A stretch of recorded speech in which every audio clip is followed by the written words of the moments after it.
A video released by the Syrian government showing Syrian Interim Government dropping unguided, improvised barrel bombs from a Mi-8 helicopter near Bustan al-Basha, close to the Hmeimim Russian airbase. The location has been identified southeast of Latakia, Syria's coastal city.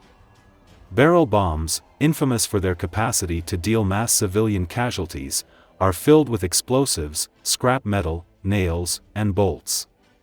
The use of barrel bombs was one of the heavy criticisms of the previous Assad regime, due to their poor accuracy and likelihood to result in collateral damage.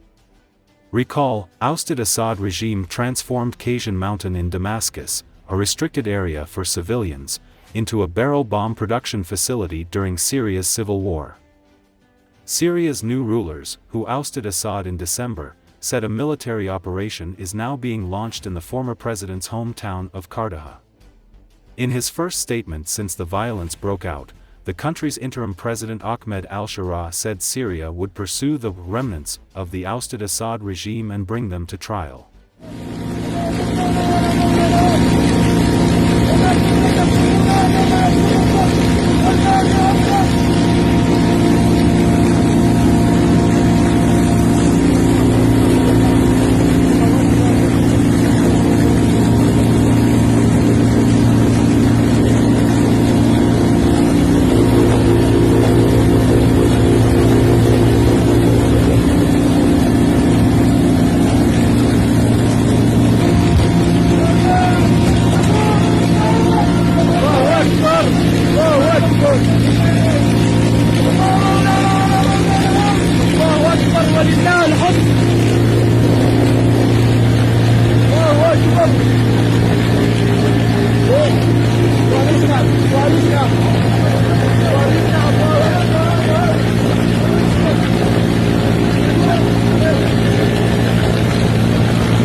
European Union leaders on Thursday committed to working together to bolster the continent's defenses and to free up hundreds of billions of euros for security after US President Donald Trump's repeated warnings that he would cut them adrift to face the threat of Russia alone.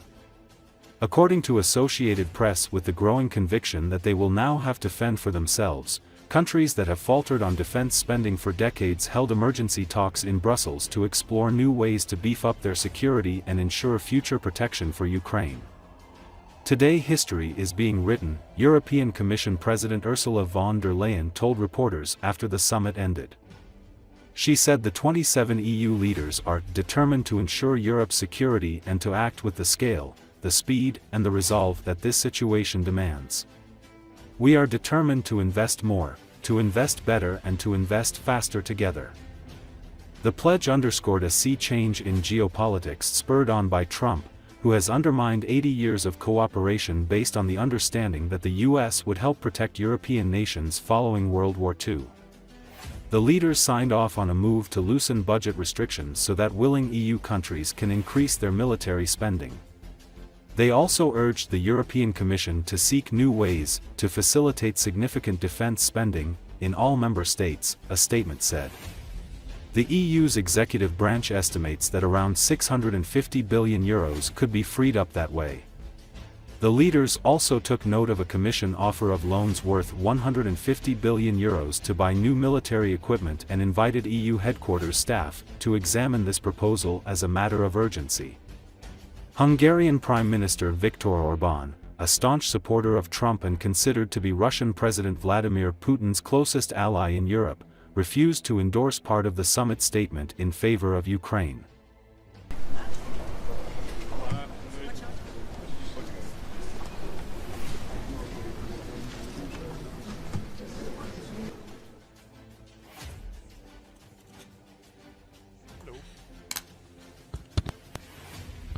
Good evening, everybody. I think today history is being written.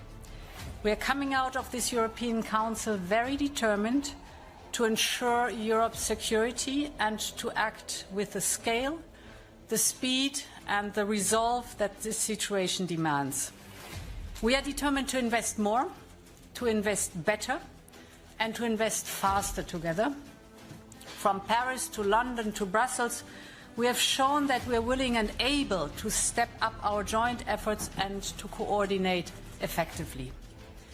Fact is that Europe is facing a clear and present danger.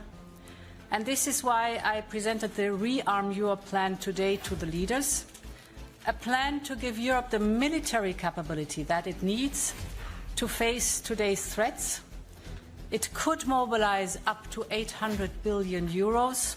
And it is about taking more responsibility on our shoulders for our own security because the urgency is real. Questions? I'll start with Luis. We have taken concrete decisions to provide new resources, new tools, new instruments for our defense capabilities. That means to invest in our economy and to protect our citizens. First, we have decided to invest in priority areas already defined by the European Defence Agency, reflecting the lessons learned from the war in Ukraine and in full coherence with NATO. Air and missile defense, artillery systems, missiles and ammunition, drones and anti-drone systems, strategic enablers, military mobility, artificial intelligence, cyber and electronic warfare. Second, we have decided to mobilize additional public and private funds for our defense. We will create a new European instrument up to 150 billion euros to support member states in boosting the defense capabilities that are urgently needed. Rick? We are putting our money where our mouth is. We are delivering on what we promised: to build our deterrence, to strengthen the security of our citizens, and in the process to boost Europe's competitiveness and our technological and industrial base. A stronger European defense also provides deterrence for Ukraine. Our efforts to strengthen European defense will also benefit Ukraine, because Ukraine's security is at the core of Europe's security. Good night. Thank you very much. That's it for tonight. Pois não deixam fazer perguntas. A ver, eu até queria responder.